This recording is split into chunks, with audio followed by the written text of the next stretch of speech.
நம்முடைய உள்ளத்திலே ஒரு பெரிய ஆனந்தம் உண்டாக வேண்டும், ஒரு பெரிய மகிழ்ச்சி உண்டாக வேண்டும். ஏனென்றால் என் ஆண்டவரால் கூடாத காரியம் ஒன்றுமில்லை அப்படிங்கிற உணர்வு நமக்குள்ளே வரும் பொழுதெல்லாம் அது மிகுந்த பேர் ஆனந்தம்.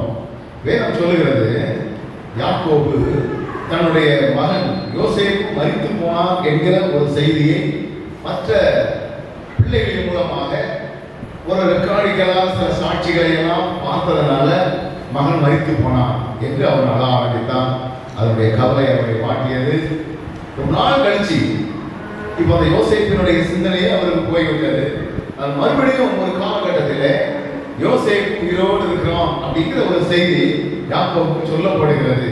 வேதம் சொல்லுகிறது, யோசேப்பை குறித்த ஒரு செய்தியை அவர் கேட்ட மாத்திரத்தில் அவன் மூச்சை அடைந்தான் என்று போடப்படுகிறது. மூச்சை அடைந்தான்னா ஒருவேளை அவன் பேச்சு மூச்சு இல்லாமல் போயிட்டு, ஆனால் அதே அதிகாரத்தில் பின்னால் வருகிறது, அந்த யோசேப்பு அனுப்பின வண்டிகள் அவன் உயிரோடு இருப்பான் என்கிறதுக்கு சாட்சியாக செயல்பட்ட அநேக காரியங்களை எல்லாம் பார்த்த மாத்திரத்தில் யாக்கோபின் ஆவி உயிர்த்தது போட்டது. இன்னைக்கு நம்முடைய வாழ்க்கையில கர்த்தரால் ஆகும் என்கிற வார்த்தைகளை நாம் கேட்கும் பொழுதெல்லாம் நம்முடைய ஆவி என்ன செய்யணும்? உயிர்ப்பிக்கப்பட வேண்டும். சதனா சில நேரங்களில் ஃபுட்பால் விளையாண்டு கொண்டிருப்பார்கள், 2 டீம் விளையாண்டு கொண்டிருக்கும். இந்த 2 டீமையும் உள்ள கோச்சர்ஸ் நீங்க கவனிக்கணும். நான் ரொம்ப ஆர்வமாக கவனிப்பேன். 2 கோச்சர்ஸ் ஒருவேளை தன்னுடைய டீம் பாலை வேகமாக கடத்தி கொண்டு நேரம் அங்க கோல் போஸ்ட் அடிப்பதற்கு வருவார்கள். அப்பா முகத்துல இருக்கிற ஆனந்தத்தை பார்க்கணும், அவ்வளவு ஆனந்தம். ஆனால் அந்த பால் கோல் போஸ்டை பட்டு திரும்பும் பொழுது அப்படியே முகச்சாயம் மாறி போகுது. அதனால் இதே போலதான் என் ஆண்டவர் உயிரோடு இருக்கிறான், அவரால் ஆகும் என்கிற எண்ணங்கள் நமக்குள்ளே வரும் பொழுதெல்லாம் நம்மை மறியாத ஒரு ஆனந்தம் நம்மை அறியாத ஒரு பெரிய மகிழ்ச்சி.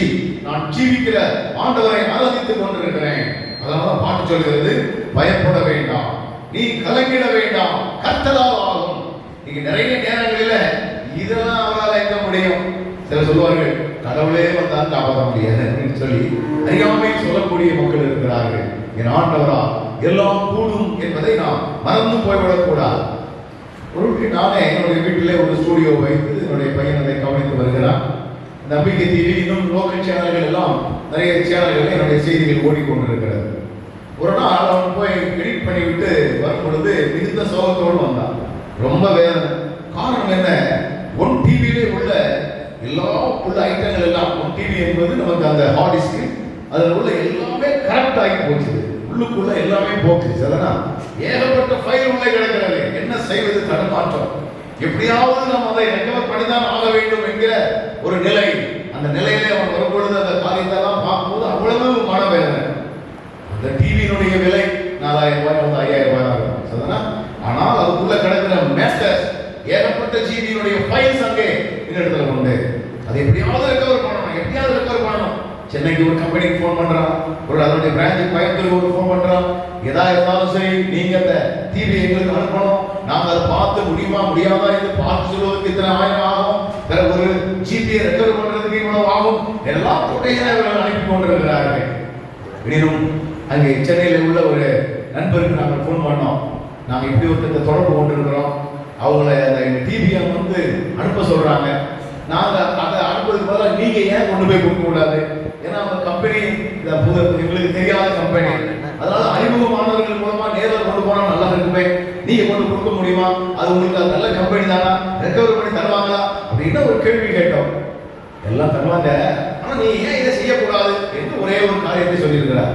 ராத்திரி ஒரு 8 மணிக்கு போனோம், விடிய விடிய உட்கார்ந்து எல்லாம் நோண்டி காலையில வரும்பொழுது எல்லாம் ரெக்கவர் ஆச்சு. சரிதான்? சாதாரணமான ஒரு அற்ப காரியத்தை கூட என் ஆண்டவரால் செயல்படுத்த முடியும், என் ஆண்டவரால் செயல்படுத்த முடியும். நம்மால் முடியாதது என்று ஒன்றுமில்லை, கர்த்தரால் ஆகும். அநேக நேரங்களிலே எல்லாம் முடிந்து போனது என்று நாம் நினைத்துக் கொண்டிருக்கிறோம். முடிந்து போன காரியங்களை எல்லாம் மாற்றி அமைக்கக்கூடிய வல்லமையுள்ள ஆண்டவர் நமக்கு உண்டு. கடைசி சரணத்தை மாத்திரம் நம்ம ஒரு முறை நம்ம பாட போகிறோம். பர்வதமே நீ சமபூமியாவாய், இயேசுவை கொண்டு நான் வந்துடுவேன். வேதம் சொல்லுகிறது, வானோர் பூதலத்தோர் கீழானோர் மேலானோர் யாவருடைய முழங்கால்களும் முடங்கக்கூடிய இயேசுவின் நாமத்தில் வரக்கூடிய அதிகாரத்தை நாம் பயன்படுத்தும் பொழுது வேதம் சொல்லுகிறது, பிசாசுக்கு எதிர்த்து நில்லுங்கள், அப்பொழுது அவன் உங்களை விட்டு ஓடி போவான். ஆனால் நாம் நினைத்தால் பிசாசு கூட நம்ம என்ன செய்யலாம்? ஓட வைக்கலாம். அப்படிதான் சொன்னார் ஒரு நாள் ஒரு ஊழியர், நான் பிசாசை எல்லாம் ஓட வைப்பேன். எப்படியா ஓட வைப்பீங்க? அது என்னைய துரத்தும், நான் ஓடுது, அது என் பின்னால் ஓடி வரும். இப்படி அல்ல, நம்மை கண்டால் எதிர்த்து நிற்கக்கூடிய அளவிற்கு ஆண்டவர் நமக்கு திராணிகளையும் பலனையும் தந்து நம்மை அவர் வழிநடத்துகிறார். எனவே அந்த ஒரே ஒரு சரணத்தை நாம் பாட போகிறோம். பர்வதமே நீ சமபூமியாவாய், இயேசுவை கொண்டு நான் வந்துடுவேன். பர்வதமே நீ சமபூமியாவாய், இயேசுவை கொண்டு நான் வந்துடுவேன்.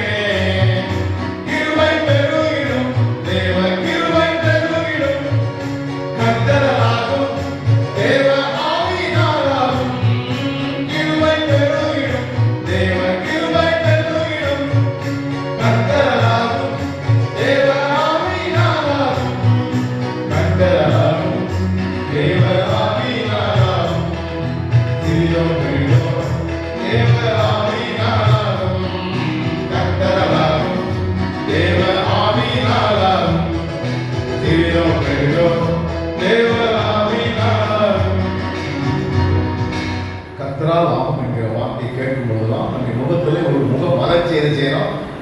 நீங்கள் பாடுவது நான் கவனிக்கிறேன். கர்த்தரால் வேற நேரம் படிச்சுனாரு சதனா, கர்த்தரால் ஆகும் அப்படின்னாலே நமக்குள்ள ஒரு பெரிய ஆனந்தம் என்ன செய்யணும்? கேட்க நல்லதான் இருக்கியா, எங்க குடும்ப சூழ்நிலை உங்களுக்கு தெரிஞ்ச, உங்களாலெல்லாம் எப்படி பாட முடியும் அப்படின்னு நீங்க சொல்லலாம். ஒருவேளை என்னுடைய குடும்ப சூழ்நிலையெல்லாம் நான் உங்களுடைய சொல்வேனே என்றால், இவைகளின் மத்தியிலும் எப்படி நான் பாடுகிறேன் என்பதை உங்களால் அறிந்து கொள்ள முடியும். ஏனென்றால் ஆண்டவர் அவருடைய வார்த்தைகளின் மூலமாய் நம்மை திடப்படுத்தக்கூடிய தேவனாக இருக்கிறார். நான் ஒரு சரணத்தை ஆரம்பிக்கிறேன், நீங்களே பாட போகிறீர்கள். முதல் சரணத்தை, காற்றையும் நீ காண மாட்டாய், மழையையும் நீ காண பாடும் பொழுதே நம்முடைய முகத்திலே பெரிய ஆனந்தம் உண்டாக வேண்டும்.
ஜனவரி 1ஆம் தேதி எங்களுடைய ஆலயத்தில் நான் செய்து கொடுத்தேன்.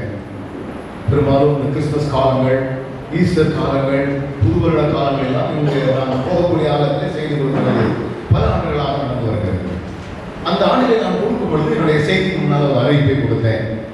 எங்கள் ஊரில் மாதம் மாதம் ஒரு கன்வென்ஷன் நடத்தி கொண்டிருக்கிறோம். மாந்தலி ஒரு கன்வென்ஷன் 30 வருஷமாக நடத்திக்கிட்டு இருக்கிறோம். அதுவும் கடைசி திங்கட்கிழமை நடத்திக்கிட்டு இருக்கிறோம். அந்த கூட்டணி முடிந்தவுடனே வரக்கூடிய அனைவருக்கும் சாப்பாடை என்ன செஞ்சிருக்கோம், போட்டு விடுகிறோம். 35 குடும்பங்கள் உள்ள, 40 குடும்பங்கள் உள்ள ஒரு எளிய சின்ன சபை தான். இனியும் நாங்கள் இவைகளை இப்படி 30 ஆண்டுகளாக நடத்தக்கூடிய வாய்ப்பை ஆண்டவர் கொடுத்தார். ஆரம்பத்தில் தெருவில் நடத்தினோம். பிறகு நாங்கள் காம்பவுண்டு, சர்ச்சு காம்பவுண்டு வளாகத்தில் நடத்தினோம். ஓப்பன் மீட்டிங்காகவே நடத்திக்கிட்டு இருந்தோம். பிறகு ஸ்டேஜ் மட்டும் போட்டோம். ஆனால் அந்த 2007 நான் கொடுத்த அறிவிப்பு என்னவென்றால், இப்பொழுது நாம் கன்வென்ஷன் நடத்துவதற்கு வசதியாக ஒரு நற்செய்தி மண்டபத்தை கட்ட போகிறோம். அது 100 அடி நீளம், 15 அடி உயரம், 30 அடி அகலம். சரிதானா? இவ்வளவு இது இவ்வளவு ஸ்டேஜ் இருக்குது. ஸ்டேஜ் தனியாக என்ன செய்கிறது இருக்குது. அது போக நம்ம அதை கட்ட போகிறோம். அதற்கு இத்தனை லட்சம் ரூபாய் செலவாக போகிறது. அறிவிப்பு கொடுத்துட்டு வந்துட்டேன். அந்த உடனே ஒரு மூப்பர் வந்தார்.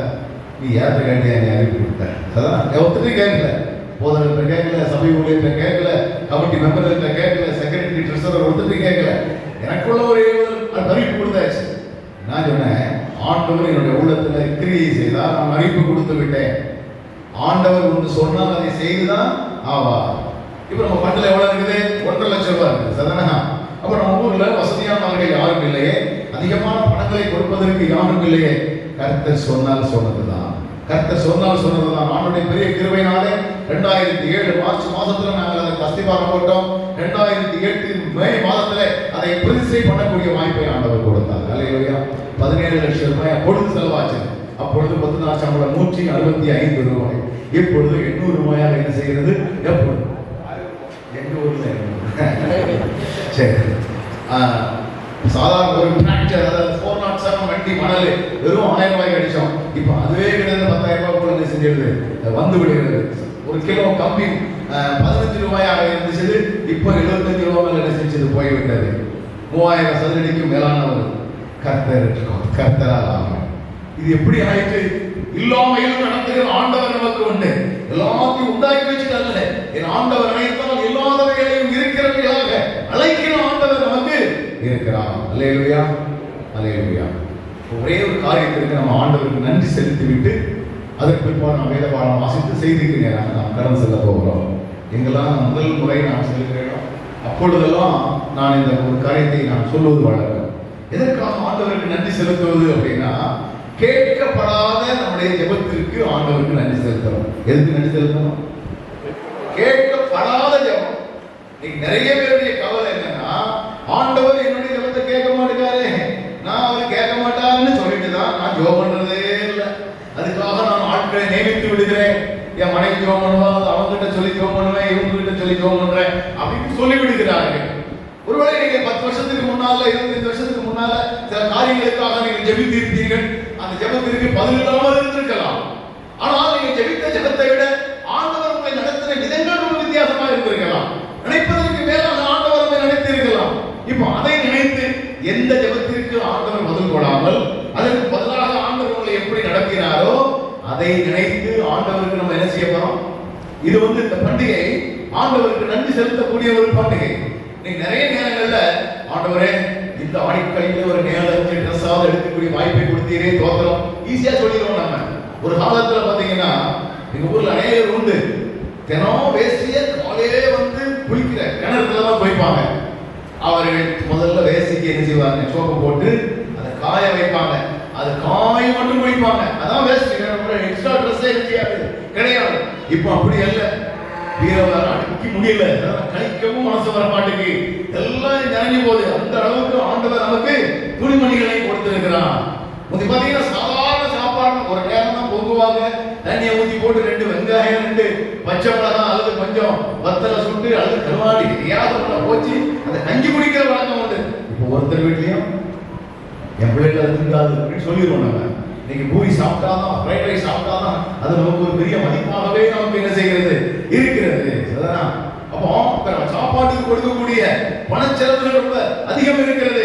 ஒரு காலத்தில் நம்ம இல்லாமையில் இருந்தோம், இனிமேல் நம்முடைய கருத்தில் அநேகம் நமக்கு கேட்கப்படாமல் இருந்திருக்கலாம். அவைகளை நினைத்து நம்ம ஆண்டவருக்கு என்ன செய்ய போறோம்? நான் என் வாழ்க்கையில என்னுடைய வாலிப நாட்களிலே நான் ஜெபித்த ஜெபம், ஆண்டவரே நான் வேலை என்று ஒன்று பார்த்தால் ஒன்று காவல்துறையிலே பணிபுரிய வேண்டும் அல்லது ராணுவத்தில் பணிபுரியணும், இதுதான் எனக்கு ஆசை. காரணம், என்னுடைய தகவலால் ராணுவத்திலே 33 ஆண்டுகள் பணிபுரிந்து முழு நேரம் முழுவதும் பணிபுரிந்து ஓய்வு பெற்றவர். நான் இள வயதிலிருந்து நிறைய விளையாட்டுக்குரிய சான்றிதழ்களை வைத்திருக்கிறேன். இறங்கி விளையாடுவேன், டிஸ்ட்ரிக்ட் அளவில் ஸ்டேட் அளவில் எல்லாம் விளையாட்டு நிறைய மெடல் உண்டு. அதனால இதுக்காக ஒரு இன்டர்வியூக்கு போனோம்னா எனக்கு அதுக்கு மார்க் இதுக்கு மார்க் எல்லாம் என்ன செஞ்சிடலாம், கிடைத்து விடும் என்கிற எண்ணம் எனக்கு இருந்துச்சு. ஆனால் எனக்கு அந்த வேலை கிடைக்கக்கூடிய வாய்ப்பே இல்லை. என்னுடைய தாயார், அவர்களுடைய தாயாருடைய மூதாதையர்கள் எல்லாமே ஆசிரியர்களாக பணிபுரிந்தவர்கள். எங்க அம்மா தலைமை ஆசிரியராகவே பணிபுரிந்தார்கள். நான் பிறந்த போதெல்லாம் அவர்கள் அப்பெல்லாம் 1 மாதம் தான் மெட்டர்னிட்டி. இப்போ தெரியுமா, 1 வருஷம். ஒரு வருஷம் ரொம்ப ஆச்சரியமா இருக்கு. அது 3 மாசம் ஆச்சு, 6 மாசம், போன பிறகு 1 வருஷம். அப்ப முந்தி 1 மாசம் தான். அந்த 1 மாசம் முடிஞ்ச உடனே வேற 1 மாசம் மெடிக்கல் லீவ் போட்டு 2வது மாசத்துல கொண்டு போய் தொட்டில போட்டாச்சு. எங்க பள்ளிக்கூடத்துல நான் கண்மொழித்து பார்க்கும் போதெல்லாம் பள்ளிக்கூடத்தை தான் பார்த்து கிடக்கேன். அப்பவே எனக்கு அந்த பள்ளிக்கூடத்துல உடல் உழைப்புக்கு வழி இல்லை, வாயை போட்டு கத்திட்டு கிடக்கணும், உடலுக்கு உழைப்பு இல்லை. அதனால எனக்கு அந்த ஆசிரியர் பணி மேல விருப்பமே இல்லை. ஆனால் ஆண்டவர் என் ஜெபத்தை கேட்கவே இல்லை. என் ஜெபத்தை என்ன செய்யல, எனக்கு ராணுவத்திலேயோ காவல்துறையிலேயோ பணிபுரியக்கூடிய வாய்ப்பை தரல, மாறாக விரும்பாத ஆசிரியர் பணியை செய்யக்கூடிய வாய்ப்பை கொடுத்தா. இப்ப அதை நினைச்சு நான் வேதனைப்படல, மகிழ்ச்சி அடைகிறேன். காரணம் என்ன தெரியுமா, ஆண்டவர் என்னை முன்குறித்தபடினாலே, நீ என்னுடைய இறைபணியை செய்ய வேண்டும் என்று அவர் முன்குறித்ததுனால இறைபணிக்கு ஏற்ற விடுமுறை வாய்ப்புகள் கிடைக்கக்கூடிய ஒரு பணி ஒன்று என்றால் அது என்ன பணிதான்? ஒருவேளை ரொம்ப தூரமா போனோம்னா 3 மணிக்கு ஹெட் மாஸ்டர் போவேன், சார் பெர்மிஷன் உடனே கிராண்ட் சரிதானா. சில நேரங்களில் வெள்ளி செவ்வாய் கோயம்புத்தூர் தூரமா நடந்துக்கோ போயிட்டு சில நேரத்தில் மும்பை போயிட்டு ஃப்ளைட்ல வந்து மதுரையில் இறங்கி போய் சேர்றதுக்கு 11 மணி ஆயிரும். உடனே கால் பண்ணுவேன், சார் எனக்கு 1 hour லேட்டு, பெர்மிஷன் கிராண்ட். அது 6 மணி நேரம் லீவு, உடனே கிராண்ட். 2 நாள் லீவு, உடனே கிராண்ட். மற்ற எந்த டிபார்ட்மெண்ட்லயும் இந்த லீவு உடனடியாக கிராண்ட் என்ன செய்யாது. பாவம், ஒரு தடவை சில போலீஸ் காவல்துறை அதிகாரிகள் எங்கள் ஒரு சின்ன பிரச்சனைக்கு வந்து கிடந்தார்கள். கிறிஸ்தவ காவல்துறை அதிகாரிகள் கூட கிறிஸ்துமஸ் வீட்டுக்கு போக முடியல. என்ன பண்றது பிரதர், எங்க தொழில் இப்படி ஆகி போச்சு. ஆண்டவர் முன்குறித்தபடினா என் ஜெபத்தை கேட்காம என் வாழ்க்கையில் நடக்கக்கூடிய காரியத்தை அவருடைய விருப்பப்படி நடத்தினபடினால் என்னுடைய வாழ்வை ஆண்டவர் வித்தியாசமாக நடத்தி இருக்கிறார். கேட்கப்படாத ஜெபங்களுக்காக நாம் ஆண்டவருக்கு நன்றி செலுத்தணும்.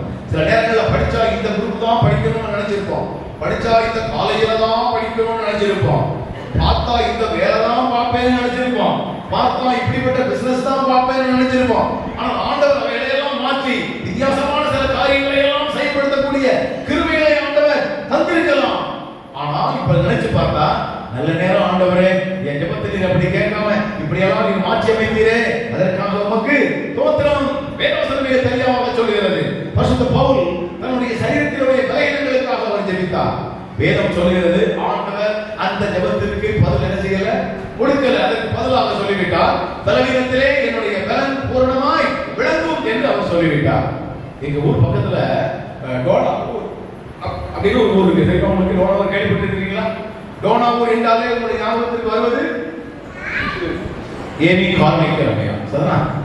அவர்கள் நாட்டிலிருந்து இந்தியாவுக்கு வந்த உடனேயே ஒரு காரியத்திற்காக நன்றி செலுத்தினாங்க. அவங்க கண்ணு நம்ம கண்ணு மாதிரி கருப்பா என்ன செய்யாது இருக்கும். சொல்லி தெரியும். அவர்கள் என்ன செய்வார்களா, அவங்க கண்ணு மட்டும் கருகருன்னு இருந்த உடனே ஆலயத்தில் சொல்லி ஜெபித்திருக்கிறார்கள், குழுவாக கூடி ஜெபித்திருக்கிறார்கள். தங்களுடைய கண்களின் நிறத்தை மாற்ற வேண்டும் என்று சொல்லி கையை தொட்டு ஜெபம் பண்ணாங்க, உபவாசம் போட்டு ஜெபம் பண்ணாங்க. ஜெபத்திற்கு பதிலே வரல, கண்ணினுடைய நேரம் மாறவே இல்லை. இந்தியா வந்த உடனே நல்ல நேரம் ஆண்டவரே, என் ஜெபத்தை கேட்டு என் கண்ணின் நிறத்தை மாத்தாம போனீரே, அதற்காக உமக்கு ஸ்தோத்திரம். சரினா, நான் வந்து குறுகின அறிவுடையவர்கள். சரினா, ஃபாஸ்ட் ஃபுட் என்று நம்ம சில உணவுகளை சாப்பிடுவோம். எங்க கிராமங்களில் பார்த்தீங்கன்னா இட்லியை மொத்தமாக செஞ்சு வச்சிருப்பாங்க, வடையை மொத்தமாக செஞ்சு வச்சிருப்பாங்க, பூரியை மொத்தமாக அடுக்கி வச்சிருப்பாங்க. நம்ம போய் டேபிள உட்காந்து 4 பூரி 2 வடை உடனே கொண்டு தந்துருவாங்க. ஆனால் சில ஹோட்டல்கள் இருக்குது, நம்ம போய் ஆர்டர் பண்ணணும். ஆர்டர் பண்ணாதான் உடனடியாக என்ன செய்வார்கள். ஒரு முறை கோயம்புத்தூருக்கு என்னை ஒரு கூட்டத்துக்கு அழைத்திருந்தார்கள். என்னை ஒரு லாட்ஜிலே தங்க வைத்திருந்தார்கள். காலை உணவும் இரவு உணவும் அந்த லாட்ஜோடு இந்த மாலையோடு சேர்ந்து விடும். இப்போ மாலையிலே ரூம் டாப்ல தான் எனக்கு சாப்பாடு. அங்கே போன உடனே கேட்டாங்க, பல வகையான தோசை, பல வகையான என்ன தோசை கேட்கிறோமோ அந்த தோசை உடனே என்ன செய்வார்கள், செய்து தருவார்கள். எது கேட்டாலும் சரி, உடனடியாக. இனி நாம காலையில ஜெபித்தால் மாலையிலே அதற்கு பலன் வந்துவிட வேண்டும் என்று நினைக்கிறோம். சில நேரங்களிலே ஆண்டவர் நம்முடைய ஜெபங்களை நம்முடைய விருப்பப்படி கேட்க மாட்டார். காரணம், நம்மை ஆண்டவர் அவருடைய விருப்பப்படி நடத்த விரும்புகிறார். உன்னுடைய எதிர்காலம் இப்படி இருக்க வேண்டும், உன்னுடைய குடும்ப வாழ்க்கை இப்படி அமைய வேண்டும், உங்களுடைய வியாபாரங்கள் இப்படி இருக்க வேண்டும் என்று சொல்லி நம்மை குறித்து ஆண்டவர் வைத்திருக்கக்கூடிய திட்டத்தை நிறைவேற்றுவதற்காக நம்ம ஜெபத்தை அவர் கேட்காம ஆண்டவர் அவர் விருப்பப்படி என்ன செய்வார், நம்மை நடத்துவார். அதனா எதுக்காக நம்ம ஜெபம் பண்ண போறோம், இப்ப நன்றி செலுத்த போறோம். இந்த அனுபவம் வந்துச்சுன்னா ஆண்டவர் என் ஜெபத்தை கேட்கலங்கிற கவலையே நமக்கு என்ன செய்யாது, வராது. கவலையே வராது. எப்படியும் நம்மை நடத்தக்கூடிய ஆண்டவர் நமக்கு உண்டு. 1999 எனக்கு முதல் அறுவை சிகிச்சை நடந்தது. அந்த முதல் அறுவை சிகிச்சைக்கு முன்புதான் நான் ஜெபம் பண்ணேன், ஆண்டவரே எனக்கு ஆபரேஷனே இல்லாம ஜெபம் வேணும் ஆண்டவரே, ஆபரேஷனே இல்லாம ஜெபம் வேணும் ஆண்டவரே அப்படின்னு நான் சொல்லி ஜெபம் பண்ணேன். ஆண்டவர் என் ஜெபத்துக்கு கேட்கவே சரிதானா. அறுக்க வேண்டிய கட்டாய நிலை, அப்பெண்டிக்ஸ் ஆபரேஷன். அறுவை சிகிச்சை முடிந்து 4 நாள் கழித்து அந்த தையை உருவதற்காக மருத்துவர் வந்தார்.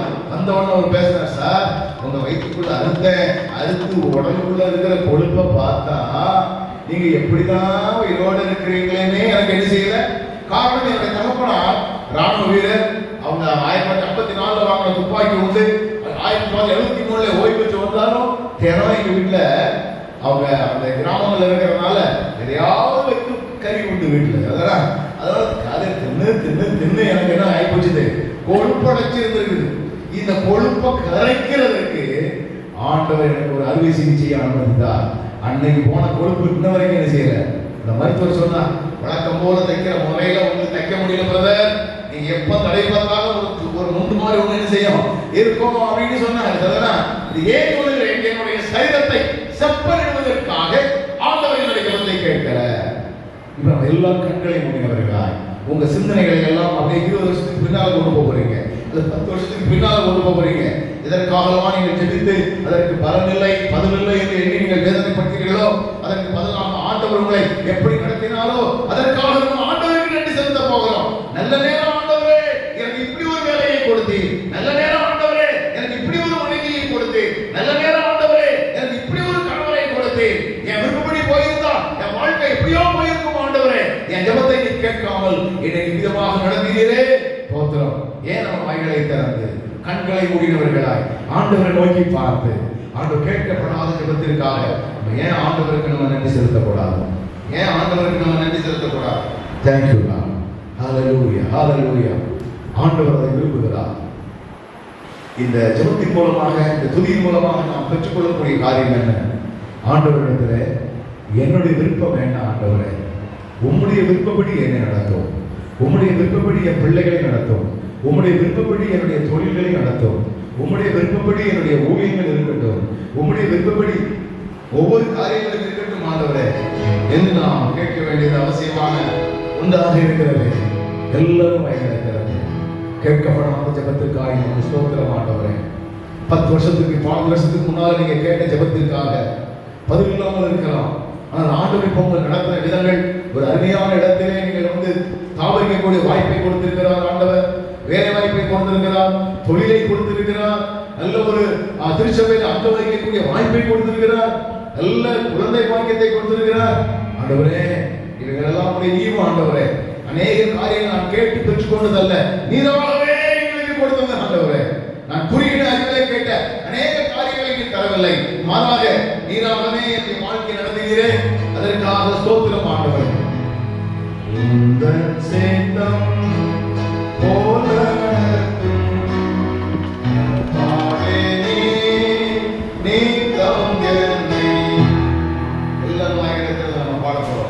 ஆண்டவரே, உந்தன் சித்தம் போல் நடத்தும். எந்த சித்தம் வேண்டாம் ஆண்டவரே.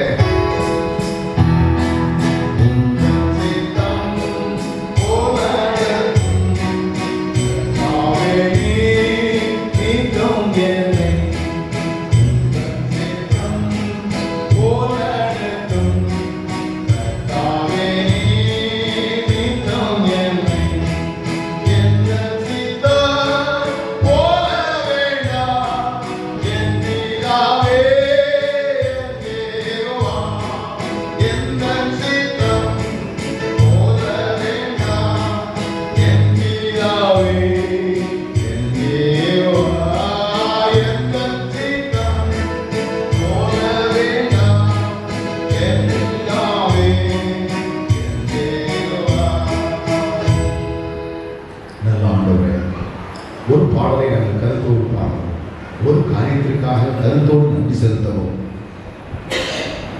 இந்த பண்டிகை நாளிலே கிருபை செய்து அதற்காக நன்றி செலுத்துகிறோம். கர்த்தாவே, நன்றி செலுத்துகிறோம்.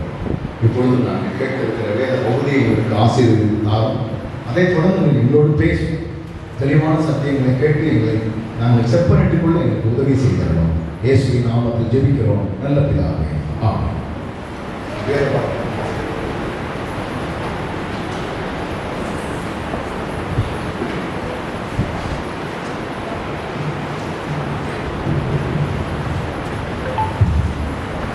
வாசிக்க சிறப்பு வேத பகுதி புரிதலுக்கு எழுதின முதல் நிறுவனம் 5ஆம் அதிகாரம் 3ஆம் வசனம் முதல் 8ஆம் வசனம் வரை. 1 கொரிந்தியர் 5ஆம் அதிகாரம் 3ஆம் வசனம் முதல். நாம் சரீரத்தினாலே உங்களுக்கு தூரமாயிருந்தும் ஆவியினாலே உங்களோட கூட இருக்கிறவனாய் இப்படி செய்தவர்களை குறித்து நான் கூட இருக்கிறது போல நீங்களும் என்னுடைய ஆவியையும் நமது கர்த்தராகிய இயேசு கிறிஸ்துவின் அதிகாரத்தோடு கூடி வந்திருக்கையில் அப்படிப்பட்டவருடைய ஆவி கர்த்தராகிய இயேசு கிறிஸ்துவின் நாளிலே ரட்சிக்கப்படும்படி மாம்சத்தின் அழிவுக்காக நம்முடைய கர்த்தராகிய இயேசு கிறிஸ்துவின் நாமத்தினாலே அவனை சாத்தானுக்கு ஒப்புக் கொடுக்க வேண்டும் என்று தீர்ப்பு செய்கிறேன். நீங்கள் மேன்மை பாராட்டுகிறது நல்லதல்ல. கொஞ்சம் பிசைந்தமா முழுவதையும் புளிப்பாக்க வேண்டும் என்று அறியீர்களா? ஆகையால் நீங்கள் புளிப்புள்ளவர்களாய் இருக்கிறபடியே புதிதாக பிசைந்த மாவை இருக்கும்படிக்கு பழைய புளித்த மாவை புறம்பே கழித்து போடுங்கள். ஏனெனில் நம்முடைய பஸ்காவாகிய கிறிஸ்து நமக்காக பலியிடப்பட்டிருக்கிறாரே. ஆதலால் பழைய புளித்த மாவோடே அல்ல, துர்க்குணம் பொல்லாப்பு என்னும் புளித்த மாவோடும் அல்ல, துப்புரவு உண்மை என்னும் புளிப்பில்லாத அப்பத்தோடே பண்டிகையை ஆசிரியை கடவோம்.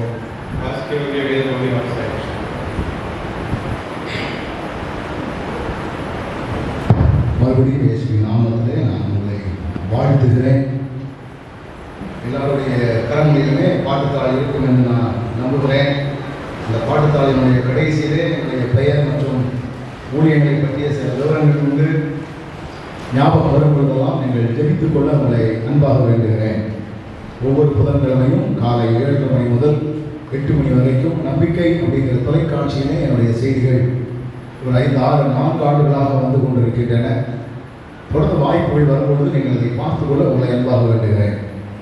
அது மாத்திரமல்ல, என்னுடைய இணையதள தொலைக்காட்சியினுடைய விலாசத்தை காட்சி கூகுள் குரோமில் போய் இதை நீங்கள் டைப் பண்ணிங்கன்னா உடனடியாகவே என்னுடைய டிவி அங்கே ஓடும்.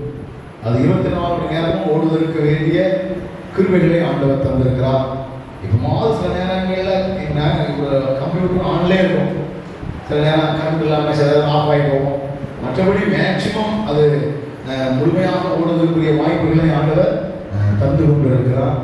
இதை ஆரம்பித்து கிட்டத்தட்ட ஒரு 2 மாதங்கள் ஆகிறது. இதை நீங்கள் எப்பொழுது வேண்டுமானாலும் நீங்கள் பார்க்கலாம். என்னுடைய பாடல்கள், என்னுடைய செய்திகள், என்னுடைய மற்ற வகையான காரியங்கள் அங்கே வந்து கொண்டிருக்கிறது. அதற்காக நன்றி செலுத்துகிறேன்.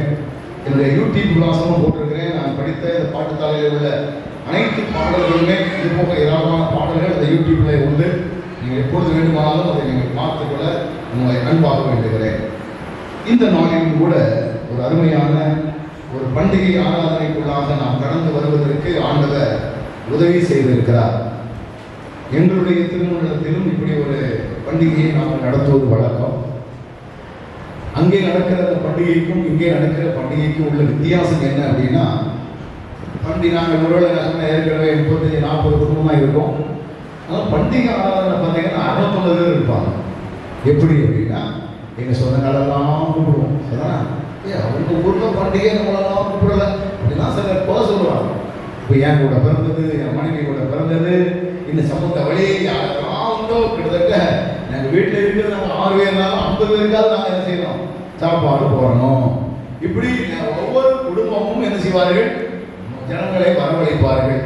காணிக்கை கூட்டம் வந்து ஒரு பிரத்யேகமான ஒரு ஆராதனை உண்டு. அதுக்கு நாங்கள் போடுற பந்தல் செலவு ஒரு அதிகம். நாங்கள் ஆலயத்தையும் மற்றவரை மயிற்சிட்டு அதை நாங்கள் செலவழிக்கிறது ஒரு பெரிய செலவு. சரிதானா? இன்னும் நம்முடைய மதுரை திருமணத்தில் எப்படி ஒரு ஆடம்பரமான செலவுகள் இல்லை, ஆனாலும் அத்தியாவசியமான சில காரியங்களை நீங்கள் செய்து கொண்டிருக்கிறீர்கள். அதற்காக ஆண்டவருக்கு நான் நன்றி செலுத்துகிறேன். இந்த நாளிலும் யாத்ராகமத்தின் புஸ்தகம் 23வது அதிகாரம் 14ஆம் வசனம் சொல்கிறது. 14ஆம் வசனம்.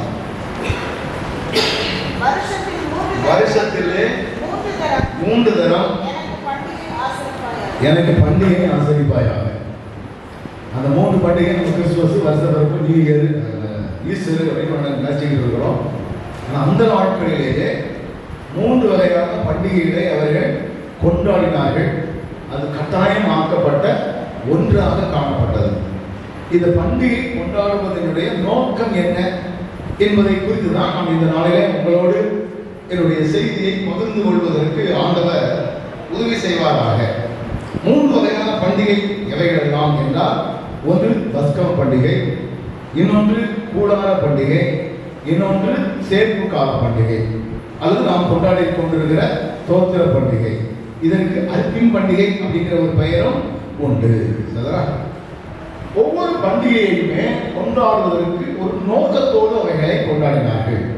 கிறிஸ்து பிறந்ததை நாம் பிறப்பின் பண்டிகையாகவும், உயிர் பிறந்ததை நாம் ஈஸ்டராகவும் கொண்டாடுவதை போல பஸ்காவினுடைய நோக்கம் என்ன, கூடார பண்டிகையினுடைய நோக்கம் என்ன, சேர்ப்பு கால பண்டிகையினுடைய நோக்கம் என்ன என்பதை நான் புரியும்படியாய் சுருக்கமாகவும் புரியும்படியாகவும் கூறுவதற்கு ஆண்டவர் உதவி செய்வாராக. வேதவசனம் சொல்லுகிறது, இந்த அதிகாரத்திலே 15ஆம் வசனம் எப்படி சொல்லுகிறது பாருங்கள். புளிப்பில்லாத அப்பம் பண்டிகையை கொண்டாடி நான் உனக்கு கட்டளையிட்டபடியே ஆபீப் மாதத்தின் குறித்த காலத்தில் 7 நாள் புளிப்பில்லாத அப்பம் புசிப்பாயாக.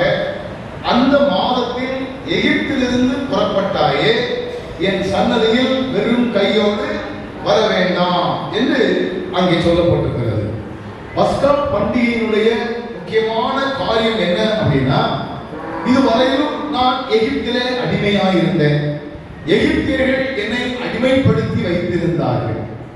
அடிமைத்தன வாழ்க்கையிலிருந்து விடுதலை பெற்ற காரியங்களை நினைவு கூறுவதற்காகத்தான் பஸ்கா பண்டிகையை அவர்கள் ஆசரித்தார்கள். பஸ்கா பண்டிகையை நான் நினைவு கூறும் பொழுதெல்லாம் நம்முடைய சிந்தைகளிலே வர வேண்டிய காரியங்கள் என்ன, என்னை அடிமைப்படுத்தி இருந்த அடிமை வாழ்வில் இருந்து என் ஆண்டவர் என்னை மீட்டுக் கொண்டார். எகிப்தியர்கள் என்னை அடிமைப்படுத்தி வைத்திருந்தார்கள். அடிமைப்படுத்தப்பட்டிருந்த அந்த ஜனங்களிடத்திலிருந்து எங்கள் ஆண்டவர் எங்களை மீட்டுக் கொண்டார் என்கிற உணர்வை நாம் பெற்றுக் கொள்வது. நமக்கு ஒரு கேள்வி வரும், அவர்களாவது எகிப்திலே அடிமையாக இருந்தார்கள், நாம எங்கே அடிமையாக இருக்கிறோம்? நாம் ஒரு சுவாதீனமான ஒரு நாட்டிலே சுதந்திரமாக அலைந்து கொண்டிருக்கிறோமே அப்படின்னு ஒரு கேள்வி வரலாம். அப்போ இப்ப என்ன அப்படின்னா, ஒரு காலத்திலே நாம் பாவங்களுக்கு அடிமையாக இருந்தோம், உலக கேடான காரியங்களுக்கு நாம் அடிமையாக இருந்தோம், பல்வேறு வகையான சிற்றின்பங்களுக்கு நாம் அடிமையாக இருந்தோம். ஆண்டவர் அந்த காரியங்களிலிருந்து, என்னுடைய பாவ வாழ்விலிருந்து என்னை விடுவித்தார் என்பதை நினைவு கூறுவதுதான் பஸ்கா பண்டிகை. உங்களுடைய திருமணத்திலே திண்டுக்கல் அப்படின்னு ஒரு இடம் இருக்குது, திண்டுக்கல். அதுல ஒரு மெட்ரிக் ஸ்கூல் பக்கம் ஒரு அருமையான ஒரு ஆலயம். ஒரு முறை கணவால் தங்கையார் என்று சொல்லக்கூடிய போதகர் அங்கே இருக்கும் பொழுது நான் அங்கே ஒரு 3 நாள் கூட்டத்திற்கு செல்லக்கூடிய வாய்ப்பை கொடுத்தார். வெள்ளி, சனி, ஞாயிறு. ஞாயிற்றுக்கிழமை மாலையிலே பக்கத்துல ஒரு பெரிய கம்யூனிட்டி ஹால் உண்டு. மேல பேராயர் வந்தால் தங்குவதற்கு இந்த கம்யூனிட்டி ஹாலுக்கு மேல 2 அறைகள் உண்டு. அதுல தான் என்னை தங்க வைத்திருந்தார்கள். கீழே வந்து பார்த்த சாயங்காலம் ஒரு 4 மணிக்கு நிறைய இளம் வயது உள்ள பிள்ளைகளை கீபோர்டு சொல்லிக் கொடுப்பதற்காக பெற்றோர்கள் அழைத்து கொண்டிருந்தார்கள். அதிலே ஒருவரோடு பேசிக் கொண்டிருந்தேன். அவருடைய பெயர் அல்பர்ட். ஏன்னா பேரெல்லாம் சொல்றேன் அப்படின்னா நீங்க விசாரித்துக் கொள்ளலாம், எங்க போனாலும் என் பேரை சொல்லுங்க அப்படின்னு அவர் என்ன சொல்லியிருக்கிறார். சரிதானா? ஐயா, எங்க அப்பா காலத்துல நாங்க ஆண்டவரை ஏற்றுக்கொண்டோம். ஆனா எனக்கும் ஆண்டவருக்கும் சம்பந்தமே கிடையாது. எங்க அப்பா காலத்துல ஆண்டவரை ஏற்றுக்கொண்டாலும் கொண்டதுனால எனக்கு அல்பர்ட் அப்படிங்கிற ஒரு பெயர். எனக்கு திருமணமாகிற அன்னைக்கு நான் கோயிலுக்கு வந்தேன். அதுக்கு பிறகு கோயிலுக்கே என்ன செய்யறதில்லை, வரதில்லை. என்னுடைய மனைவியோ நன்கு ஜெபிக்கக்கூடியவள், ஆலயத்திற்கு தவறாமல் வரக்கூடியவள். அந்த ஆலயத்தில் ஒரு பெரிய காம்பஸ் உண்டு, கேம்பஸ் பெரிய வளாகம். நான் என்னுடைய மனைவியை ஆலயத்தில் வாசல்ல விறக்கி விட்டு பேசாம போயிடுவேன். எவ்வளவு நேரம் ஆலயம் நடக்கணும்னு எனக்கு தெரியும். நான் போய் துன்மார்க்கமான காரியங்களை துணிகரமாக செய்து கொண்டிருந்தேன். எப்பொழுது ஆலயம் முடியும்னு தெரியும், முடிச்சபடி கூட்டிட்டு என்ன செஞ்சிருவேன், வந்துடுவேன். இதுதான் என் வாழ்க்கையில மோசமான கேடுகெட்ட காரியங்களை துணிகரமாக செய்து கொண்டிருந்தேன்.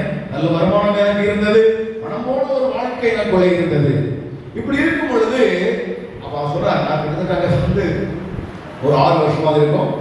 ஒரு 2 ஆண்டுகளுக்கு முன்பாக தான் இந்த ஆலயத்தினுடைய ஆராதனையிலே பங்கெடுக்கக்கூடிய வாய்ப்பை கொடுத்தேன், பெற்றுக்கொண்டேன். எப்படி என்றால், என்னுடைய சரீரத்திலே ஒரு வியாதி வந்தது. அந்த வியாதியினுடைய தாக்கம் ரொம்ப கொடுமையானது.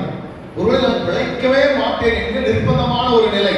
என்னுடைய மனைவியோ என்னுடைய படுக்கையில இருந்து கதறிக்கொண்டிருந்தார், ஜெபத்திலே அழுது கொண்டிருந்தார்.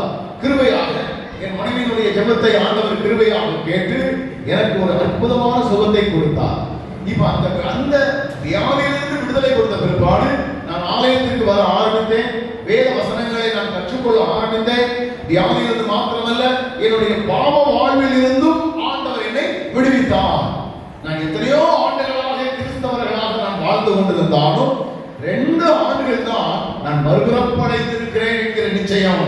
இயேசு கிறிஸ்து என்னுடைய பாவ வாழ்வில் இருந்து என்னை மீட்டவர் என்கிற நிச்சயம். அந்த 2 வருஷத்துக்கு முன்னால இருந்த என் வாழ்க்கையிலே ஏற்பட்ட சிந்தனைகளை விட இந்த 2 ஆண்டுகளுக்கு பிற்பாடு எனக்கு இருந்த ஆனந்தம், எனக்கு இருந்த மகிழ்ச்சி, எனக்கு இருந்த பேரானந்தம் மிகவும் அதிகம். முந்தியும் சம்பாதிக்கிறேன், இப்பவும் சம்பாதிக்கிறேன். முந்தி கோயிலுக்கு வராமலே பாவ மன்னிப்பினுடைய நிச்சயம் இல்லாதவனாக வாழ்ந்து கொண்டிருந்தேன். உலகத்தை மனம் போல நான் அனுபவித்துக் கொண்டிருந்தேன். அப்பொழுது இருந்த ஆனந்தத்தை விட இப்பொழுது பேரானந்தத்தை எனக்கு ஆண்டவர் கொடுத்திருக்கிறார். தாவீது தன்னுடைய சங்கீதத்தில் இப்படி எழுதுகிறார், அவர்களுக்கு தானியமும் திராட்சரசமும் விளைகின்ற காலத்தை காட்டிலும் அதிகமான சந்தோஷம் என்கிற ஒரு பதம் வரும். அதே போல பாவ வாழ்விலிருந்து என்னை விடுவித்த ஆண்டவருக்கு நான் நன்றி செலுத்திக் கொண்டிருக்கிறேன். ஆலய ஆராதனைகள் எவ்வளவு மகிமையாக இருக்கிறது. இத்தனை ஆண்டுகளாக நான் அதை இழந்து விட்டேனே என்று நான் வருத்தப்படுகிறேன் என்று அவர் சொன்னார்.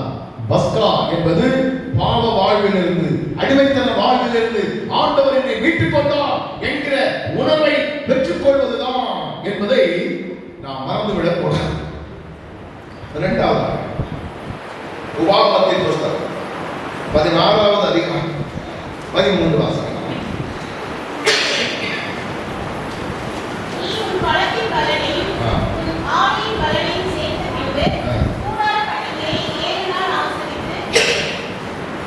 வேதவசனம் சொல்லுகிறது, கூடார பண்டிகையை ஆசரிக்கணும். இந்த கூடார பண்டிகையினுடைய நோக்கம் என்ன? இந்த கூடார பண்டிகை அதாவது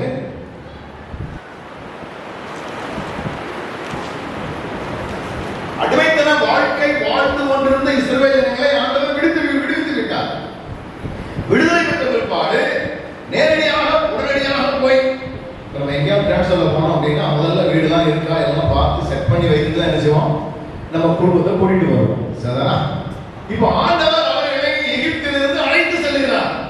நேரடியாக அவர்களுக்கு ஆண்டவர் ஒழுங்கு பண்ணி வைத்திருந்தார், வீட்டிலே போய் குடியிருந்தார் என்று சொல்லப்பட்டிருக்கிறதா? இல்லை. 40 ஆண்டுகளாக ஆண்டவர் அவர்களை வழிநடத்தினார்.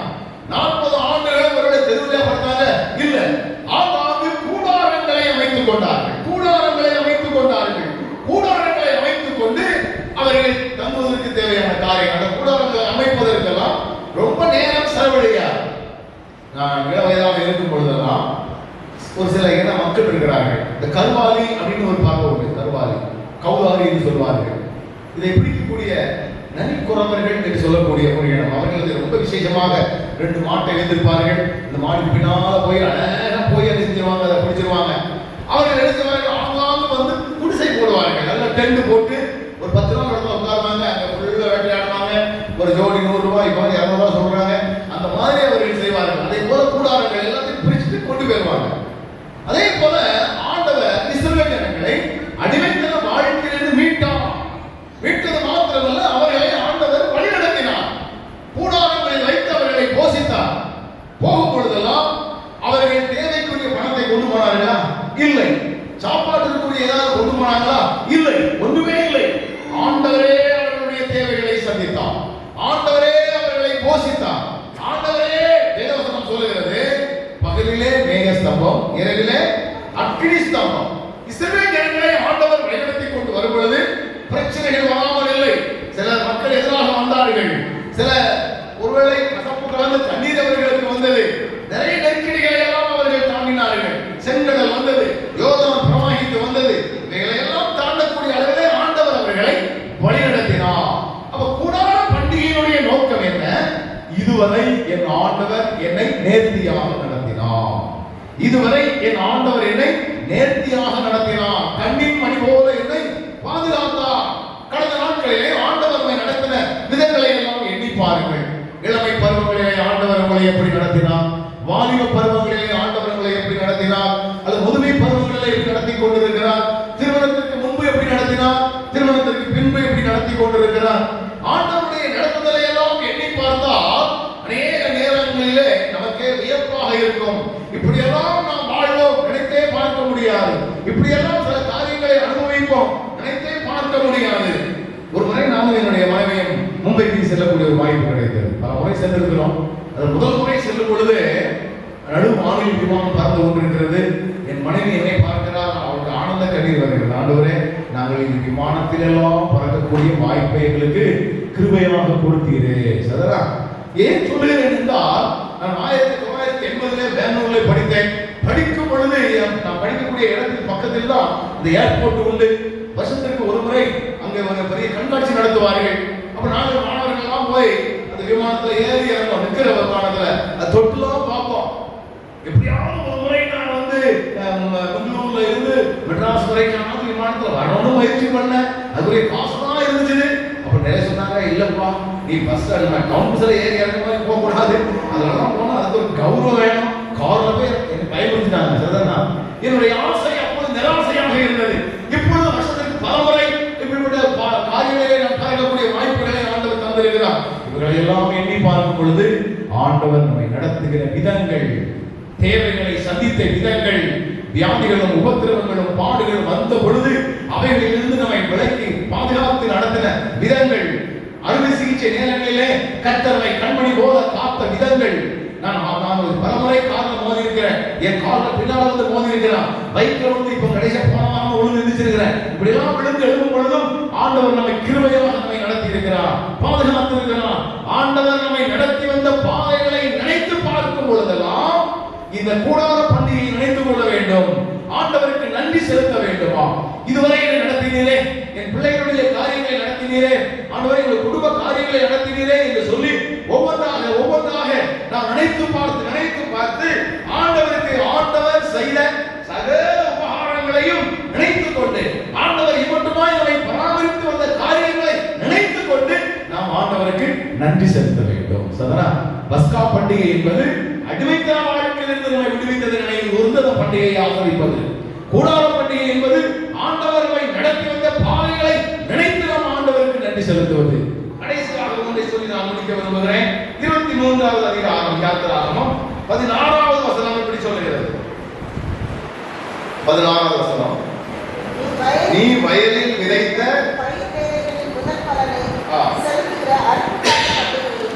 வருஷ முடிவிலே நீ வயலில் உன் வேலைகளின் பலனை சேர்த்து தீர்த்தபோது சேர்ப்பு கால பண்டிகையை ஆசரிப்பாயாக. சேர்ப்பு கால பண்டிகை அந்த வசனம் என்ன சொல்கிறது என்றால், நீ வயலில் விதைத்த உன் பயிர் வேலைகளின் முதற் இன்னைக்கு ஆண்டவர் ஒவ்வொருவரையும் ஒவ்வொரு முறைகளிலே நம்மை ஆசீர்வதித்திருக்கிறார். நான் ஒரு கிராமத்தில் இருக்கிறேன். கோழி முட்டை அடிச்சுன்னா முதல் முட்டை எங்க வந்துடும்? கோயிலுக்கு வந்துடும். இந்த வாழை போட்டிருப்போம், வாழை கொலை, முதல் வாழை ஏதோ அது அடையா போட்டிருப்போம், உடனே வெட்டி கோயிலை கொண்டு செஞ்சிருக்கோம், வைத்து விடுவோம். நெல் அறுப்போம், முந்தைய அறுப்போம், இப்போ அறுக்குது மிஷின். அந்த அறுக்கிற காலத்துல அந்த களம் அப்படிங்கிற இடத்துல இருந்து நெல்லை வீட்டுக்கு கொண்டு வருவதற்கு முன்பதாக கோயிலுக்கு தான் முதல்ல நெல்லை என்ன செய்வாங்க, அளந்து போடுவோம். இப்போ நெல் வீட்டுக்கும் வர்றதில்லை, கோயிலுக்கு போறதில்லை. ஏன் தெரியுமா? எல்லாமே மிஷின் அறுக்குது, மிஷின் கொண்டு போயிருந்து வரக்கூடியதில் கொஞ்சம் கோயிலுக்கு நம்ம ரூபாயா என்ன செஞ்சிடலாம், கொண்டு போய் போட்டுருவோம். ஆக நம்முடைய விளைவினுடைய முதல் பலன்கள். இப்போ இந்த சேர்ப்பு கால பண்டிகையினுடைய நோக்கம் என்ன? நம்முடைய கைகளின் பிரயாசத்தை கர்த்தர் ஆசீர்வதித்தார். அதான் என்னுடைய பிரயாசங்களை கர்த்தர் ஆசீர்வதித்தார். நம்முடைய கையின் பிரயாசங்களை ஆண்டவர் ஆசீர்வதிப்பதினால் கையின் பிரயாசத்தை ஆண்டவருக்கு நாம் செலுத்தி இந்த பண்டிகையை நம்ம என்ன செய்யணுமா, ஆசரிக்கணும். ஆண்டவரே, இவ்வளவு தூரத்திற்கு சம்பாதிப்பதற்குரிய ஞானத்தை கொடுத்தவர் நீ, இந்த தொழிலை திறம்பட நடத்துவதற்கு தேவையான கிருபையை கொடுத்தவர் நீ. 2 நாளைக்கு முன்னால் ஒரு சகோதரன் என்னோட கூட தொலைபேசியை தொடர்பு கொண்டார். அண்ணன் தம்பி 4 பேர் 3 பேர் சேர்ந்து ஒரு கம்பெனி நடத்தி கொண்டிருந்தார்கள். இப்பொழுது அவர்களுக்குள்ளே சில பிரச்சனை, கட்டங்களின் பாகத்தை பிரித்து விட்டார்கள். இந்த கடைசி தம்பியவன் இவனுக்கு ஒண்ணுமே ஒதுக்கல. ஆனாலும் அண்ணே, எனக்குள்ளே ஒரு தொன்மை ஆண்டவர் கொடுத்தார். நான் தனியாக ஒரு கம்பெனி இப்பொழுது எடுத்திருக்கிறேன், ஆரம்பித்திருக்கிறேன். எப்படியாவது வந்து நீங்க கவர்மெண்ட் போனோம். திடீர்னு என்ன சொன்னா அவன், அப்படியே நான் 3 நாள் இருக்க மாட்டேன். ஏன்னா நான் இப்பொழுது நாகர்கோவிலில் தான் ஆர்டர் எடுக்க போயிருக்கிறேன். அதாவது மாடர்ன் சோஃபா செய்யக்கூடிய ஒரு கம்பெனி. அதனால என் கம்பெனி இங்க இருக்குது, அங்க ஹிந்திக்காரங்க தான் வேலை பார்த்துட்டு இருக்கிறாங்க. எப்படியாவது என் கம்பெனில இருந்து முதல் பொருள் வெளியே போறதுக்கு முன்னால நீங்க வந்து என் கம்பெனியில காலை வச்சு கவர்மெண்ட் போனேன் என்று சொன்னேன். நான் போன அந்த கம்பெனி நல்ல ஒரு அருமையான இடத்தை செய்திருக்கிறான். பார்க்கும்போது எனக்கு எந்த ஒத்தாசையும் கிடையாதானே. ஒருவேளை நல்ல கம்பெனியோடு உடைந்து நான் காரியங்களை செஞ்சதுனால எப்படி ஆர்டர் எடுக்கணும், சில கடைக்காரர்களுடைய உறவுகள் எனக்கு கொண்டு எப்படியாவது நான் இவைகளை செய்து விடலாம் என்று நான் எண்ணுகிறேன். ஒருவேளை அவருடைய அண்ணன்மார்களுடைய கம்பெனியெல்லாம் பார்த்தால் ஒரு காலத்திலே ஒரு கம்பெனிக்கு அவர்கள் கூலிக்கு வேலைக்கு போனாங்க. எப்பொழுது பல கோடிகளுக்கு அதிபதிகளாக இருக்கக்கூடிய அளவில் ஆண்டவர் அவர்களை உயர்த்தி வைத்திருக்கிறார். அற்பமாக ஆரம்பிக்கப்பட நம்முடைய தொழில்கள், அற்பமாக ஆரம்பிக்கப்பட நம்முடைய வருமானங்களை ஆண்டவர் வைத்து பார்க்க முடியாத அளவிற்கு ஆண்டவரை ஆசீர்வதித்திருக்கிறார். இந்த ஆசீர்வாதத்தை எல்லாம் நாமே அனுபவித்து விடக் கூடாது. இந்த ஆசீர்வாதத்தினுடைய ஒரு பெரும் பகுதியை நம் ஆண்டவருக்காக கொடுப்பதற்கும் செலவிடப்படுவதற்கும் நாம் நம்மை அர்ப்பணிக்க வேண்டுமா? இந்த சேர்ப்பு கால பண்டிகையின் மூலமாய் நன்றியுள்ள இதயத்தோடு நம் ஆண்டவருக்கு காணிக்கைகளை செலுத்த வேண்டும் என்பதுதான். நம்முடைய வருமானத்துல 10ல் 1 எல்லாரும் கொடுத்துருவாங்க, சரிதானா? ஆனால் ஆண்டவர் அதை விட அதிகமாக எதிர்பார்க்கிறார். பவுல் தன்னுடைய அனுபவத்திலே சொல்கிறார், ஆத்துமாவுக்காக செலவு பண்ணவும் செலவு பண்ணப்படவும் என்னை அர்ப்பணித்திருக்கிறேன். நான் வாங்கக்கூடிய பிரச்சனையை விட சில நேரத்தில் ஒரு மாசத்துக்கு 2 மடங்கு எனக்கு ஊழியத்துக்கு செலவாகி வரும். தேவைகளை ஆண்டவர் ஆச்சரியமாக சந்திக்கிறார். என்னுடைய எந்த இடத்திலையும் என்னுடைய அக்கௌண்ட் நம்பரையோ என்னுடைய தேவைகளையோ சொல்லுவதே இல்லை. என்னை நடத்துகிற கர்த்தர் எனக்கு போதுமானவராக இருக்கிறார். ஆண்டவர் என்னை ஆச்சரியமாகவும் அற்புதமாகவும் நடத்துகிறார், குறையில்லாமல் நடத்துகிறார், தெளிவாக நடத்துகிறார். சரிதானா? அப்போ அதற்கு நன்றியாக நாம் நன்றியுள்ள வாழ்க்கை வாழ வேண்டுமா? காணிக்கையை நாம் 3 வகையிலே செலுத்தலாம். ஒன்று, நம்முடைய வாயின் வார்த்தைகளின் மூலமாய் தோத்திரம் போட வேண்டும். சரிதானா? நீங்க நிறைய பேர் எவ்வளவு காணிக்கையாக வாங்கிடுங்க, ஆனா அவங்க வாயிலிருந்து நன்றி உணர்வு உள்ள வார்த்தைகள் என்ன செய்யறது இல்லை, வருவதே இல்லை. தனிப்பட்ட வாழ்க்கையிலே குடும்பமாக நாம் உட்கார்ந்தெல்லாம் ஆண்டவருக்கு நன்றி செலுத்தக்கூடிய அனுபவங்களை நாம் பெற்றுக்கொள்ள வேண்டும். ஒன்றுமில்லாத எனக்கு வாழ்வு கொடுத்தவர் நீரல்லவா, ஒன்றுமில்லாத எனக்கு உயர்வு கொடுத்தவர் நீரல்லவா, ஒன்றுமில்லாத எனக்கு இவ்வளவு தூரத்துக்கு வசதிகளை எல்லாம் கொடுத்தவர் நீரல்லவா என்று சொல்லி நம்முடைய வாயிலின் மூலமாய் தோத்திர பலிகளை நாம் ஆண்டவருக்கு நாம் செலுத்த வேண்டும். இரண்டாவது, ஆண்டவர் நமக்கு தந்திருக்கக்கூடிய வருமானங்களிலே ஒரு பகுதியை நம்ம ஆண்டவருக்கு என்ன செய்யணும், காணிக்கை செய்து கொடுக்க வேண்டும். ஆண்டவருக்கு அதை கொடுக்க வேண்டும் என்று வேதம் சொல்லுகிறது. என்னுடைய வருமானத்தெல்லாம் எனக்கு நான் ஒவ்வொரு முறையும் ஊதியங்கள் வரும் பொழுது நாங்கள் ஜெபிப்பது உண்டு. ஆண்டவரே, எனக்கு வரக்கூடிய இந்த வருமானங்கள் என்னுடைய தேவைக்காக நான் செலவழிப்பதை விட உமக்காக நான் செலவழிக்கக்கூடிய கிருபைகளை நீர் எனக்கு தாரும் ஆண்டவரே, நீர் எனக்கு தாரும். ஆண்டவர் இதுவரையும் தந்து கொண்டிருக்கிறான். அதனால என்னுடைய பிள்ளைகளும் அதற்கு ஒத்துழைப்பு கொடுக்கிறார்கள்.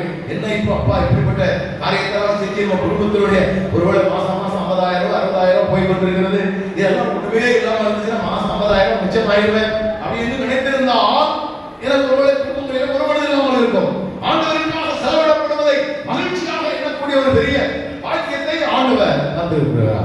மூன்றாவது சாட்சியான ஒரு வாழ்க்கை. சதனா நன்றியுள்ள வாழ்க்கை என்பது ஆண்டவர் நமக்கு நம்ம மற்றவர்களிடத்தில் நம்ம சாட்சி பகிர்தல் என்பது வேறு, சாட்சியாக வாழ்தல் என்பது வேறு. தாவீது சொல்லுகிறார், எல்லாரும் வந்து கேளுங்கள், அவர் என் ஆத்துமாவுக்கு செய்ததை சொல்லுவேன் என்று சொல்லப்பட்டிருக்கிற ஒரு சங்கீத வசனங்கள் உண்டு. நம்முடைய பக்கத்து வீட்டுல ஏத்த வீட்டுல நம்ம போய் ஆண்டவரை பற்றி சொல்ல முடியாது. அப்போ நம்முடைய மாதிரியான வாழ்க்கை அவர்கள் கிறிஸ்து வண்டியிலே அவர்கள் என்ன செய்யப்படணும், வழிநடத்தப்படணும். மாதிரியான வாழ்க்கையின் மூலமாய் அந்த சேர்ப்பு கால பண்டிகையிலே நம்முடைய வாயிலின் மூலமாகவும் ஆண்டவருக்கு நன்றி செலுத்தணும், நாம் கொடுக்கக்கூடிய காணிக்கையின் மூலமாகவும் நன்றி செலுத்தணும், சாட்சியான வாழ்க்கையின் மூலமாகவும் ஆண்டவருக்கு நன்றி செலுத்தணும். ஒரு முறை ஒரு குடும்ப கூடுகை ஒன்று நடத்தக்கூடிய வாய்ப்பை கொடுத்தார். தருமபுரி மாவட்டத்திலிருந்து வேறு விஷயம் அப்படிங்கிற ஒரு நிறுவனத்திலிருந்து ஒரு 8 குடும்பங்கள் வந்திருந்தார்கள் கன்னியாகுமரிக்கு. அப்பொழுது அவர்களுக்கு 2 நாள் கூட்டம் ரெட்ரீட். ஆமாம், ஒரேடியா பாட்டு ஒரேடியா பிரசங்க நல்லா இருக்காது சரிதானா? அப்போ என்னோட கூட வந்த ஊழியரும் ஒரு அறிவிப்பை கொடுத்தார். இப்பொழுது ஒரு சாயங்காலம் ஒரு 3 மணி இருக்கும். இப்போ நீங்க கணவன் மனைவி 2 பேரா நீங்க வந்திருக்கிறீங்க, குடும்பமா வந்திருக்கிறீங்க. ஒவ்வொரு மனைவியும் ஒவ்வொரு பேப்பர் எடுத்துக்கிடுங்க, ஒவ்வொரு கணவரும் ஒவ்வொரு பேப்பர் எடுத்துக்கிடுங்க. உங்களுடைய கணவரிடத்திலே பிடித்த காரியம் என்ன, உங்க மனைவியிடத்திலே பிடித்த காரியம் என்ன அப்படின்னு எழுதி நம்ம எல்லாம் நினைச்சு போயிருக்கோம், ஒருத்தர் ஷேர் பண்ண போறோம் அப்படின்னு சொன்னாங்க. உடனே இந்த அம்மா சொன்னாங்க, ஒரு அம்மா, என் கணவரை பற்றி பிடிச்ச காரியமா வேண்டாத காரியங்கள் நிறைய எழுதலாம் அப்படின்னு நினைச்சுட்டாருங்க. நீ பார்த்தீங்கன்னா நிறைய குடும்பங்களுக்குள்ளே சரியான ஐக்கியம் இல்லை, ஒருவருக்கு ஒருவர் கலந்து பேசுவதில்லை.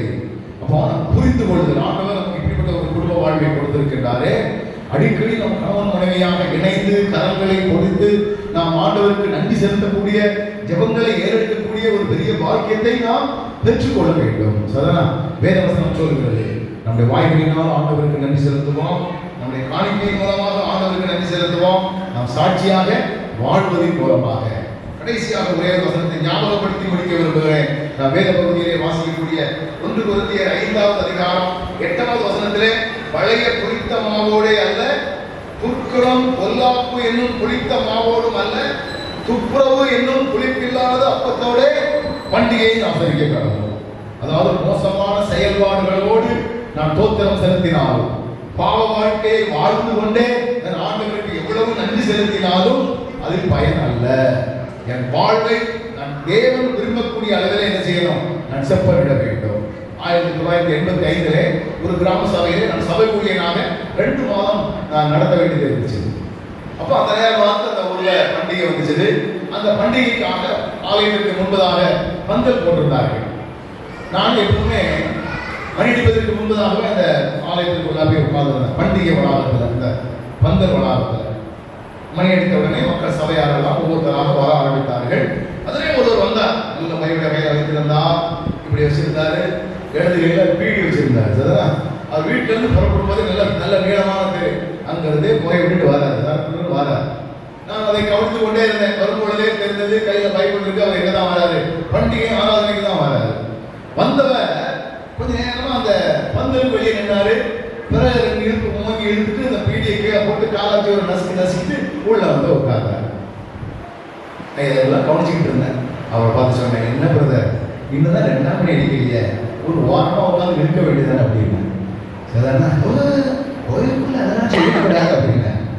நீங்க பாத்தீங்கன்னா, நீ கோயிலுக்கு வெளியே வாழலாம், கோயிலுக்கு வெளியே எப்படி வேணாலும் என்ன செய்யலாம், வாழலாம். ஆனால் கோயிலுக்குள்ள நம்ம பயன்படுத்தி ஆண்டவர் அதை விரும்புறதில்லை. உள்ள எப்படி இருக்க நினைக்கிறோமோ அதுதான் வெளியே வாழ்க்கை. ஆண்டவருக்கு என்று பண்டிகைகளை ஆசரிப்பதற்கு என்று வந்திருக்கிற நாம் பழைய புனிதமாவோடே அல்ல. நாம் ஒருவேளை நிறைய காணிக்கைகளை கொண்டு வந்திருக்கலாம். அதற்கு முன்பதாக ஆண்டவரே, என்னிடத்திலே காணப்படக்கூடிய துர்க்குணங்கள் இருக்கும் என்றால் இதையெல்லாம் நான் அறிக்கை பண்ணுகிறேன். ஆண்டவரே, ஆலயத்தை விட்டு நான் வெளியே செல்லும் பொழுது புதிய மனிதனாக புதிய சிந்தையோடு செல்வதற்கு தேவையான பலனை எனக்கு தாரும். ஆண்டவரே, நான் பலகீனமாய் வந்திருந்தால் பலத்தோடு செல்ல வேண்டும். பழைய பாவ வாழ்க்கையோடு வந்திருந்தால் பாவ வாழ்விலிருந்து விடுதலை பெற்றவனாக நான் செல்ல வேண்டும். ஆண்டவரே, எங்கள் சிந்தையோடு செயல்படுவோம். நிச்சயமாக ஆண்டவர் நம்மை ஆசீர்வதிப்பார். கண்களை மூடுவோமா? சில நிமிடங்கள் நாம் ஆண்டவரை நோக்கி பார்க்க போகிறோம். பண்டிகையை கொண்டாட நாம் வந்திருக்கிறோம். பண்டிகையை ஆண்டவர் விரும்புகிறார். 3 வகையான பண்டிகையை குறித்து சொன்னேன். ஒன்று பஸ்கா பண்டிகை, அடிமைத்தன வாழ்க்கை என்று ஆண்டவர் விடுவித்தார்.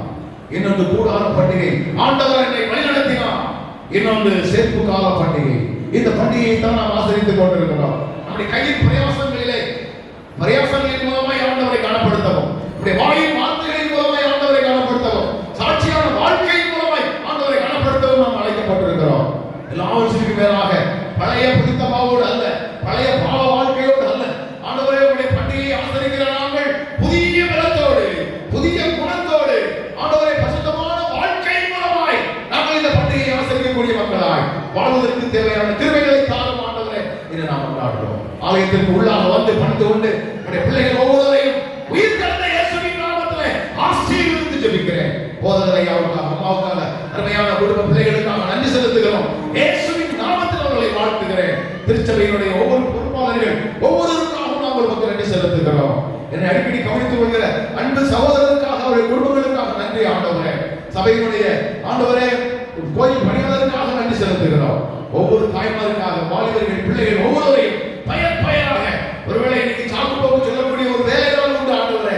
சாக்கு போக்கு சொல்லிக்கூடிய இன்னைக்கு ஒர்க்கிங் டே என்று சொல்லி இருந்திருக்கலாம். ஆனாலும் அவைகளை எல்லாம் பொருட்படுத்தாமல் ஆண்டவரை இந்த சேர்ப்பு கால பண்டிகையின் மூலமாக நன்றி செலுத்துவதுதான் எங்களுடைய நோக்கம் என்று வந்திருக்கக்கூடிய உடைய பிள்ளைகள் ஒவ்வொருவரையும் இயேசுவின் நாமத்திலே ஆசீர்வதிக்கிறேன்.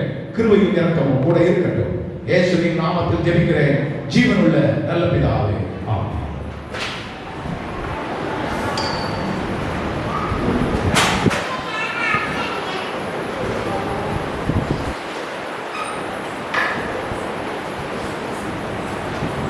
மூன்று நாள் நாம் கூட்டத்தை நடத்தி கொடுத்தார். அவருக்கு நன்றியை சொல்லுவோம். அல்லேலூயா, அல்லேலூயா.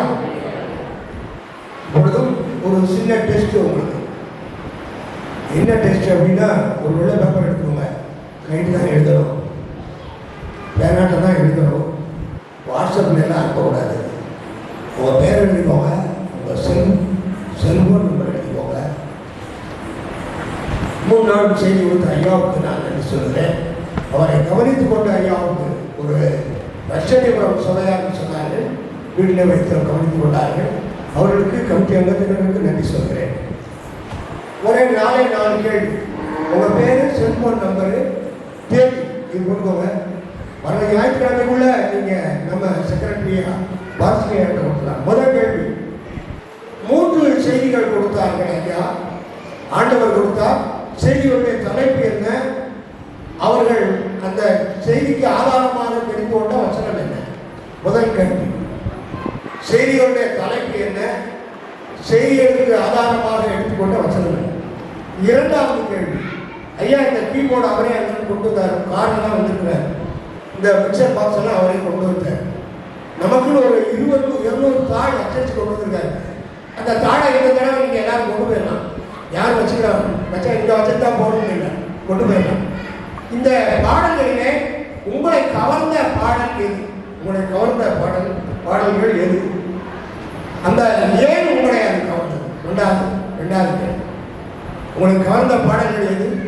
கவர்ந்த காரணம் என்ன? ரெண்டாவது கேள்வி. மூன்றாவது கேள்வி, ஐயா மூலமாக ஆண்டவர் தந்த செய்திகளிலே உங்களுடைய இருதயத்தை தொட்ட செய்திகள் எது? உங்கள் இதயத்தை தொட்ட செய்திகள், அந்த செய்திகள் ஏன் அப்படி தொட்டது? என்ன காரணம்? நிறைவாக ஒரு கேள்வி, செய்தியை கேட்ட பின்பு ஆவியானவர் உங்களுக்குள் எடுக்க செய்த தீர்மானம் என்ன? தீர்மானம் நீங்கள் எடுத்தீர்களா என்று இவை நீங்கள் எழுதி வாட்சியாவுக்கு கொடுக்கலாம். ஒருவேளை உங்களுடைய ஜப குறிப்புகளை எடுக்கலாம். உங்களுடைய ஜப குறிப்புகளுக்காக ஜபம் எடுக்கலாம். வருகிற ஞாயிற்றுக்கிழமைக்குள்ளாக வாட்சியாவுக்கு கொடுக்கும்படியாக நான் அன்போடு கூட வேண்டிக் கொள்கிறேன். இப்பொழுது நாம் காணிக்கையை படைக்கிற நேரத்தில் வந்திருக்கிறோம். பெயர் பிள்ளைகள் பாடல் பாடுகிற வேளையில முதலாவது பை காணிக்கை பெறப்படும். பை காணிக்கையை பெற்று முடித்து வாங்கி வைத்த பின்பு கவர் காணிக்கையை நீங்கள் தொடர்ந்து படைக்கலாம். அந்த வேளையிலே தொடர்ந்து பெயர் பிள்ளைகள் பாடிக்கொண்டே இப்பொழுது முதல் பாடலாக ஆண்டவர் பங்காகவே கசவமாக என்ற பாடல் பாடுகிறார்கள். அது பாடி முடித்த பின்பு ஒருவேளை கவர் காணிக்கை படைக்கிற வேளையிலே நாம் என்னாலுமே துதிப்பாய் என்ற பாடல் பாடலாம். இப்படிப்பட்ட பள்ளிகளிலே தந்தானை துதிப்போமே என்ற பாடல் பாடலாம். ஆகவே பயன்களை நான் கேட்டுக்கொள்வது தொடர்ந்து கவர் காணிக்கை படைக்கிற வேளையிலே பாடிக்கொண்டே இருக்கும்படியாக நான் அன்போடு கூட கேட்டுக்கொள்கிறேன். கர்த்தர் தாமே நம்ம குடும்பங்களை ஆசீர்வதிப்பாராக. எல்லாம் முடிஞ்ச பின்பு வெளியில் ஸ்டால் இருக்கு, சாப்பிட்டுட்டு போவாங்க. சாப்பிட்டுட்டு உள்ளே வந்து வீட்டுக்கு போகிறாங்க. இட்லி இருக்கு, கறி இருக்கு, அது இருக்கு, நிறையா சொல்கிறாங்க. எனக்கு இப்போ எச்செல்லாம் ஒரு நிறையா வயிறு பசியோட நானும் இருக்கேன். வெளியே போய் சாப்பிட்டு கோயிலுக்குள்ளே வந்துருங்க. வந்து ஏலம் உரியவர்கள் வாலண்டியர்ஸ் அந்த பணியை செய்ய கேட்டுக்கொண்டு ஏலம் எடுத்துவிட்டு அதற்கு பின்பு உங்களுடைய பட்டணங்கள் நீங்கள் ஏற்கனவே ஆர்டர் பண்ணியிருக்கீங்க. அந்த ஆர்டர் பண்ணியிருக்கிற பட்டங்களுக்கு ஏற்கனவே டோக்கன்கள் கொடுத்துருக்கோம். தயவுசெய்து அந்த டோக்கன்களை கொண்டு வந்து கொடுத்து ஏலம் முடிஞ்ச உடனே நீங்கள் என்ன செய்யலாம், பட்டணங்கள் வாங்கி செல்லலாம். கடவுள் நம்மை ஆசீர்வதித்திருக்கிறார். இப்போ எல்லாவற்றிலும் பொறுமை தேவை, அன்பு தேவை, ஒரு ஐக்கியம் தேவை. குறைபாடுகள் இருந்தால் பொறுத்து கொள்ளுங்கள், பொறுத்து கொண்டு செயல்படுங்கள். கர்த்தராவே நம்மை ஆசீர்வதிப்பாராக. 3 முறை அல்லேலூயா சொல்லலாமா? அல்லேலூயா, அல்லேலூயா, அல்லேலூயா. தேங்க்யூ.